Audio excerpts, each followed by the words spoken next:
여러분 좌파, 우파라는 표현이 어디서 나왔는지 아시나요? 그 기원은 1789년 프랑스 국회에서 시작됐다고 합니다. 당시 국회에서 헌법 초안을 마련하다가 극심한 분열이 일어났는데 반왕정주의 혁명가인 한 파벌은 의장의 왼쪽에 앉았고 보수적인 군주제 지지자들이 오른쪽에 앉았는데 그때부터 좌파, 우파라고 부르기 시작한 거죠. 사실 사람들이 이런 정치적인 생각이 다르면 서로의 이야기를 들어보고 자신의 이야기도 하면서 건강한 토론이 되는 게 가장 좋은데 이상하게도 정치가 주제가 되면 자기 자신의 문제보다 더 크게 분노하고 싸우게 되는 것 같아요. 다른 주제의 이야기는 의견이 달라도 서로를 존중하면서 이야기할 수 있는 정도의 수준이 되는 사람들도 정치 얘기만 나오면 그 성숙함이 사라져버리고 서로의 생각을 비난하고 폭주하고 관계가 위험해지는 지경까지 이르게 되는 것을 많이 보게 됩니다. 그런데 문제는 이런 상황이 교회 안에서도 벌어진다는 것입니다. 많은 분들이 불편해하는 얘기죠. 이런 정치적인 의견이나 이견을 교회에서 말하는 것에 대해서 미국 서밋교회의 담임 목사인 J.D. 그리어가 쓴 모두의 질문이라는 책에 명쾌하게 잘 설명이 되어 있더라고요. 이 책의 원제는 Truth or Lie인데요.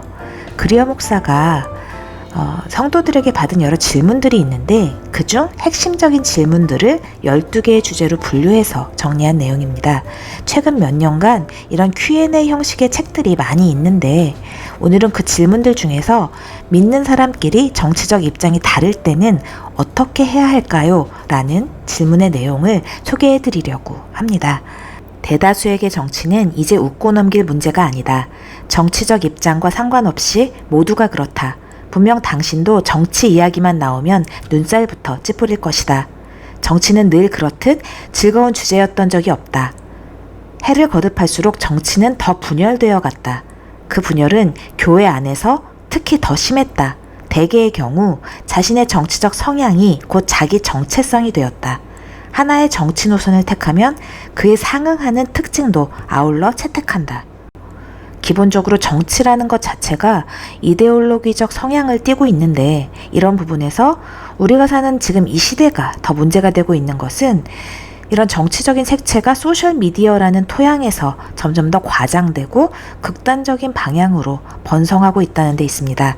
그래서 예전엔 이런 문제들이 대선 기간에만 고조되는 경향이 있었는데 요즘은 대선, 총선 상관없이 나날이 그 대립이 최고조에 달하고 있다는 게 굉장한 위험 요소로 작용하고 있다는 것입니다. 그렇다면 교회 안에서 사람들이 자신의 정치적인 성향에 대해서 이야기한다거나 혹은 반대되는 정당을 비판한다거나 해도 되는 걸까요? 저는 어느 정도 규모가 있는 대형 교회에 다니는데요. 나이가 좀 있으신 성도님들부터 청년들까지 쭉 보다 보면 정치 때문에 불만을 갖고 있다가 교회를 떠나가기까지 하는 분들을 종종 봐왔어요. 솔직히 저는 정치에 대한 신념도 크게 없고 정치적 이데올로기보다는 믿음이 더 중요하다고 생각을 하는데요. 교회가 더 중요하다고 생각을 해요. 그래서 다른 성도님들도 다 그런 줄 알았거든요.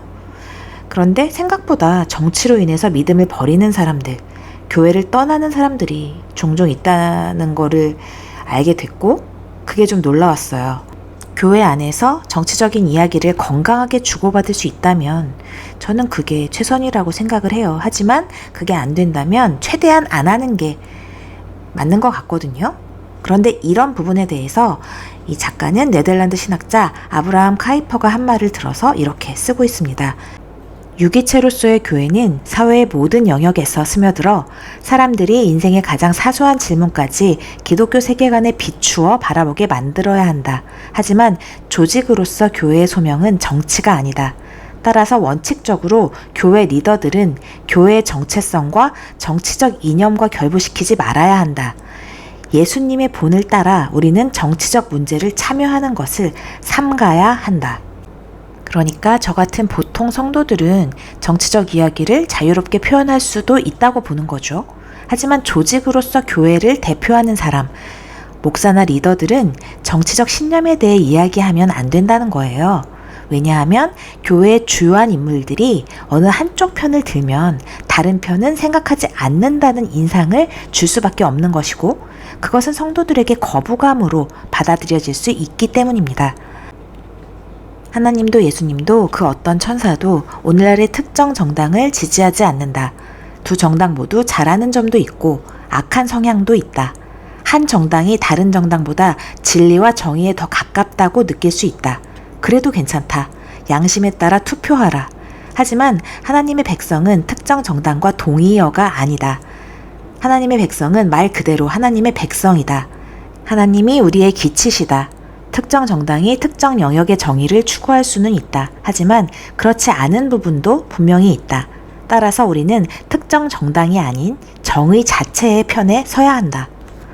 사실 우리가 하나님을 믿고 교회 생활을 하면서도 자신이 싫어하는 정당이나 정치인을 비방하고 미워하는 경우가 많죠. 하지만 하나님은 좌고 우고 상관없이 이 모든 것 위에 뛰어난 이름이시고, 심판의 날 그분께 모든 무릎을 꿇게 되고 모든 입이 누가 진정한 왕이신지 고백하게 될 겁니다. 결론적으로 이 땅의 정치는 내가 지지하는 정당이라도 완전히 옳지도 않고 또 완전히 정의롭지도 않으며 완전히 선하지도 않다는 얘기예요. 그러니까 우리가 이 땅에서 너무 상대방을 비방하고 모든 것을 미워하는 것으로 반응하지 않는 게 성숙한 것이라고 말할 수 있을 겁니다. 사탄은 분열되어 혼란에 휩싸인 세상을 좋아한다. 그래야 자기 마음대로 주무를 수 있기 때문이다. 정말로 사탄에게 한 방 먹이고 싶다면 자신이 모든 사실을 항상 알지 못한다는 점을 기억해야 한다. 작가는 오늘날 정치 권력의 유혹만큼 교회의 영혼을 위협하는 우상도 없다고 말하고 있어요. 이것은 결국 자기 의 때문에 다른 편을 경멸하는 모습이잖아요. 이런 모습을 하나님이 기뻐하실 리가 없으니까요. 그렇다고 작가가 우리에게 정치를 무시하라는 얘기를 하는 게 아닙니다. 작가는 자신이 원하는 정당에 꼭 투표하라고 말하면서 좋은 정치, 사람을 살리고 이웃을 사랑하는 정치가 될 수 있도록 만들어 가야 한다고 책에 쓰고 있습니다. 예수님의 제자들은 정치를 중요하게 여겨야 한다. 그리스도인은 모든 영역, 특정 정치 영역에 기독교 세계관을 불어넣기를 바라야 한다. 단 첫 번째 오해를 유념하여 성경에서 직접적으로 명시하지 않은 원칙을 적용할 때는 겸손을 발휘해야 한다. 다른 그리스도인에게 다른 의견의 자유를 주어야 할 때를 분간할 수 있어야 한다. 타인의 정치 성향이나 발언에 너무 반감을 갖지 않는 성숙함을 가질 수 있도록, 그러니까 예수님의 마음을 품을 수 있도록 노력하고, 또 요즘 유튜브 같은 곳에서 선동하는 얘기들을 막 찾아 듣지 말고 버려야 할 것은 좀 버리고 갈 수 있었으면 하는 바람이 있습니다. 그리고 무엇보다 겸손함으로 서로를 받을 수 있다면 지금보다는 조금 더 나은 정치 문화를 갖게 되지 않을까 생각해 봅니다. 오늘 사회적으로 좀 민감한 이야기였는데요. 저는 사실 정치에 대해서 회의적으로 생각을 하는 편이었는데 이 책을 읽으면서 좀 더 성숙하게 정치를 바라보고 판단해야겠다는 생각이 들더라고요. 모두의 질문이라는 이 책 굉장히 좋은 책이더라고요. 기회가 되면 또 제가 다른 내용의 질문과 답을 정리해서 같이 이야기 나눠보는 시간 가져보도록 하겠습니다. 그럼 오늘 여기까지 정리하고 인사드릴게요. 지금까지 크리스천 인사이트에서 전해드렸습니다. 감사합니다.